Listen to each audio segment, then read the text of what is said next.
शुरू करेंगे। यहाँ से कोल्हापुर से इन्होंने ये कहा कि ऐसा हम दे नहीं सकते क्योंकि पुलिस केस हुआ है, कॉन्फिडेंशियल रखना पड़ता है। तो मैंने ये मांग की है कि एटलीस्ट मेरे को एक सर्टिफिकेट लिख के दे दीजिए ताकि मैं यहाँ पे एडमिट हुआ था, ये ट्रीटमेंट हुआ है और सिचुएशन ये है, और यहाँ से अभी कमल हॉस्पिटल पुणे के लिए निकलना है साहब। जो भी प्रोसीजर है वो डॉक्यूमेंटेशन करवा के यहाँ से मैं पिताजी मैं भाई निकलेंगे। सबसे पहले कल जो मैंने एक वीडियो डाला था हमारे नायक साहब का, आज मैं उसकी आगे की अपडेट आपको देता हूं कि वो सिविल हॉस्पिटल में जाने के बाद वहां से रेफर कर दिए गए कमांड हॉस्पिटल पुणे यानी आर्मी हॉस्पिटल में। मराठा लाई के वो नायक साहब वहां जाने के बाद आगे क्या हुआ आज इस वीडियो में मैं उनकी पूरी डिटेल दे रहा हूं। दूसरी बात, यहाँ हमारी जो भी फैमिलियां हैं, चाहे वो जवानों की, जैशियों की, अफसरों की, जिसकी भी हो, उनसे एक चीज कहना चाहता हूं कि गलत काम का हमेशा गलत ही नतीजा होता है। अगर आपको किसी ने बहका दिया ये लग रहा है, क्योंकि यही सिखाया जाता है कि फौजी गया तो उसकी वाइफ को सब कुछ मिलेगा और ऐश करेगी, ऐसा कुछ नहीं है। अब अगर इस केस में इंक्वायरी होती है तो वो वाइफ जेल जाएगी और चक्की पीसेगी, 1 रुपया नहीं मिलेगा, सारा पैसा उनके माँ बाप को और उनके बच्चों को मिलेगा। कल भी एक भाई ने कमेंट्स किया था, आप देख सकते हो उसी वीडियो पर, कि सर हमारे भी एक हवलदार की जो वाइफ थी उसने मिलकर एक हवलदार को जहर पिला दिया था, और बाद में उनके यूनिट से एक जैशो साहब आए थे और फिर उनके एसएम साहब ने और उन्हें सीओ साहब ने मिलकर इंक्वायरी बैठाई थी और उसकी वाइफ आज भी जेल काट रही है। अब यहाँ भी इनकी यूनिट क्या करती है, अगर यूनिट सपोर्ट करती है तो इनकी वाइफ भी जेल काटेगी। और मैं फिर कह रहा हूँ कि गलत काम का गलत नतीजा होता है। हर परिवार में छोटे मोटे झगड़े होते हैं, ताली एक हाथ से बजती नहीं, दोनों हाथों से बजती है। जिंदगी की एक गाड़ी है, जो दो पटड़ी होती है ना रेल की, वो मिले ना मिले, लेकिन ट्रेन तभी चलती है जब दोनों पटड़ियां सही सलामत हो। अगर एक पटड़ी को तोड़ने की कोशिश करोगे तो दूसरी पटड़ी भी खत्म समझो। पैसा सब कुछ नहीं है, इसलिए वीडियो को देखें, ज्यादा से ज्यादा शेयर करें। कल वाला वो वीडियो नायक साहब का आज इसमें मैं फिर डाल दूंगा, जिसने देख लिया ठीक है, नहीं देखा वो वीडियो देखें और इन घटनाओं से और ऐसी चीजों से दूर रहें। जय हिंद, जय भारत, वंदे मातरम। मैं रविंद्र फौजी। साथियों, जैसा कि कल मैंने एक नायक साहब का वीडियो डाला था जिसमें मैंने उनका वीडियो दिखाया था, जो उन्होंने वीडियो बनाकर अपने सीओ साहब के लिए, रिकॉर्ड अफसर के लिए, आप सबके लिए वो वीडियो बनाकर भेजा था कि भाई मेरे को हमारे अफसर साहब और मेरे जवान भाई न्याय दिलाएंगे।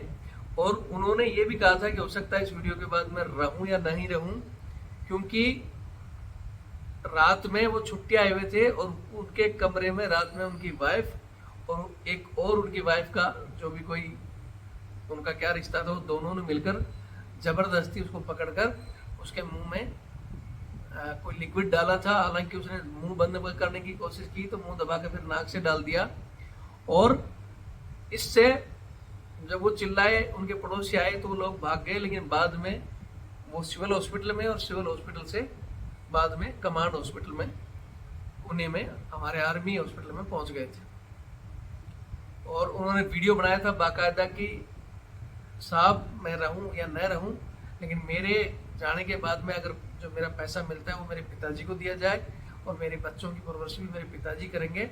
और उसकी पत्नी का नाम जो उन्होंने बताया था कि इसको कुछ ना मिले। अब इसके बाद कमांड हॉस्पिटल पहुंचने के बाद उनका क्या हुआ आगे मैं डिटेल बता रहा हूँ।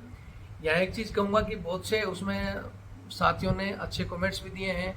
बहुत से लोगों ने भाई कहा है कि भाई आप लिखित में रखना चाहिए था, या कोई एविडेंस करो, केस करो, सजा दिलाओ। तो आज आपको बता देता हूँ कि नए कानून के तहत वीडियो भी एविडेंस माना जाता है, ठीक है। और लिखित में जो बयान है वो भी, और वीडियो भी। ये सब चीजें तो आपने कमेंट्स में देख ली होगी, लेकिन उसके अलावा कुछ एक लोग जिन्होंने घटिया कमेंट्स किए कि ये फालतू वीडियो है, क्या मतलब है आपको ऐसे वीडियो का।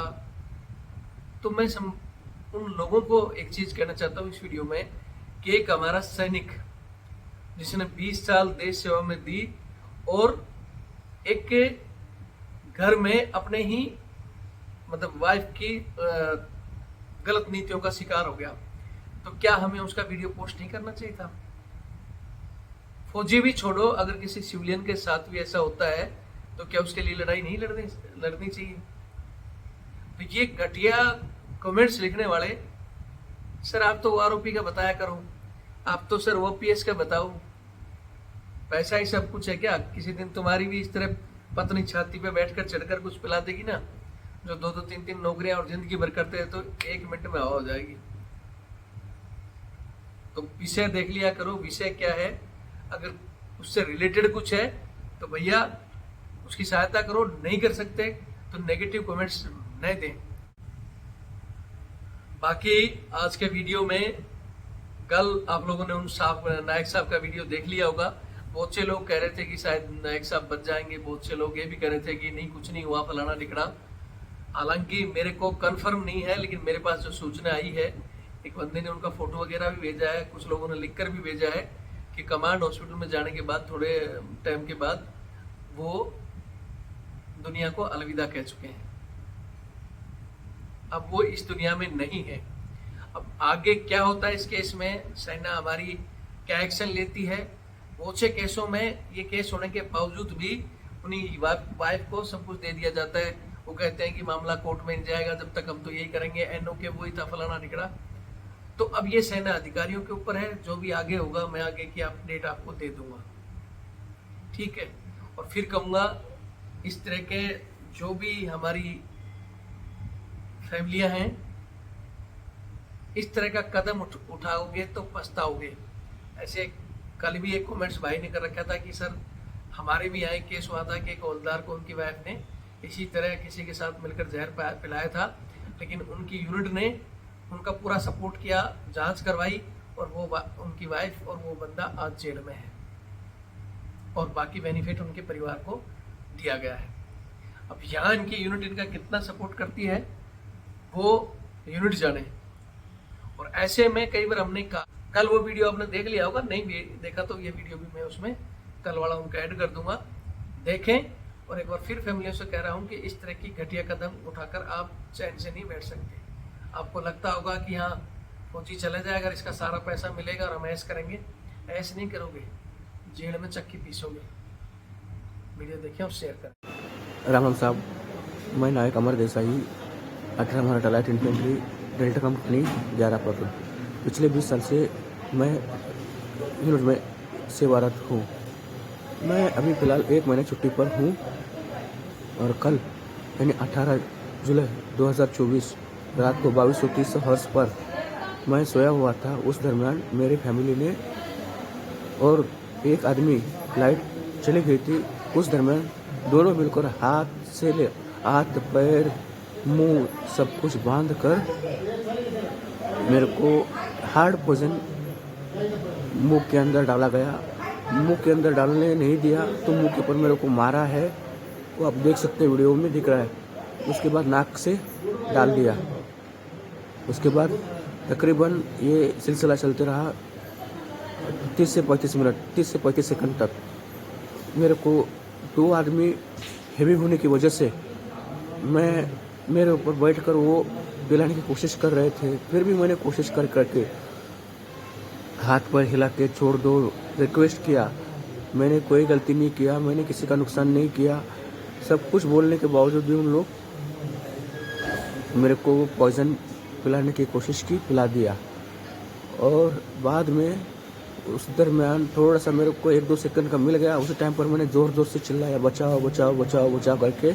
अगल बगल वाले तकरीबन 5 से 6 जेंट्स, 6 लेडीज़ आकर दरवाज़ा बंद था अंदर से तोड़कर उनको, जो आदमी आया हुआ था अंधेरे में ही था, सब कुछ चल रहा था क्योंकि लाइट का स्विच जो है वो बाहर वाले आदमी को कुछ पता नहीं था कहाँ है करके। तो जो वो जाके बेडरूम के अंदर छुप के बैठा हुआ था दूसरा आदमी, और जैसे ही सभी तलाशी करने लग गए तो जो आदमी ढूंढने के लिए गया था उसके सिर के ऊपर पीछे से उसने वार कर दिया। उसको लगा हुआ है सब, जो मेरे घर के बगल में रहते हैं वो हेल्प करने के लिए आए थे। उसी दरमियान उसका फ़ायदा लेकर वो भाग कर चला गया साहब। उसके बाद मैं तहसील में सरकारी अस्पताल में एडमिट हो गया। वहाँ पे जो मेरे को जाने के साथ ही तुरंत कार से लेकर गए, तुरंत मैं उधर जाके एडमिट हो गया। उधर बोला कि यहाँ हम नहीं रख सकते, तो वहाँ से तुरंत फिर प्राइवेट एम्बुलेंस करवा के कोल्हापुर में लेके आया।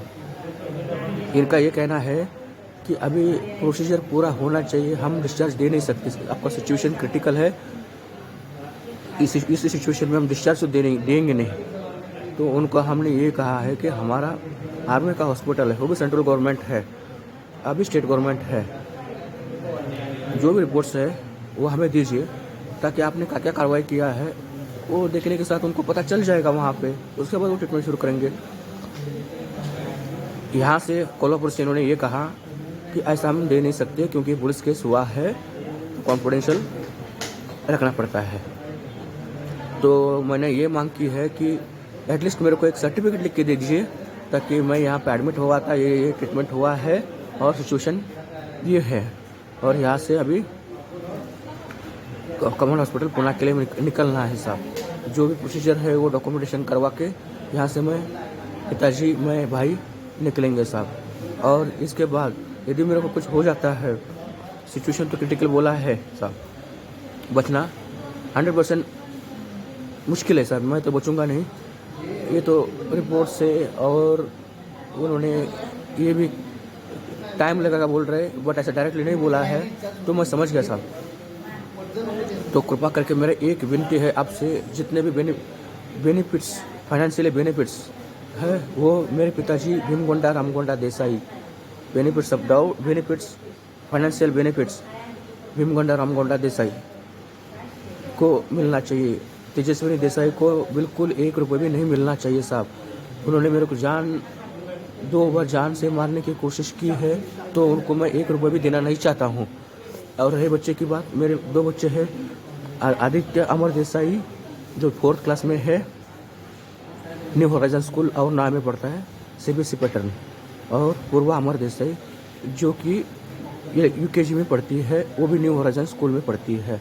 इसके बाद मेरे जाने के बाद पढ़ाने की जिम्मेदारी मेरे पिताजी की रहेगी साहब, यानी कि भीमगोंडा रामगोंडा देसाई ये पढ़ाएंगे साहब मेरे बच्चों को। मैं दूसरे के हाथ में नहीं दूंगा, क्योंकि उनको मेरे बीबी से यानी तेजस्विनी और दूसरे आदमी से मेरे को खतरा है साहब। तो मैं तो जा रहा हूँ साहब ज़िंदगी से, लेकिन उनका अच्छा होना चाहिए साहब। तो ये मैं आपसे वीडियो कॉलिंग थ्रू आपसे मैं रिक्वेस्ट कर रहा हूँ साहब, प्लीज़ आप सोचिए और मुझे सहायता कीजिए। राम राम साहब।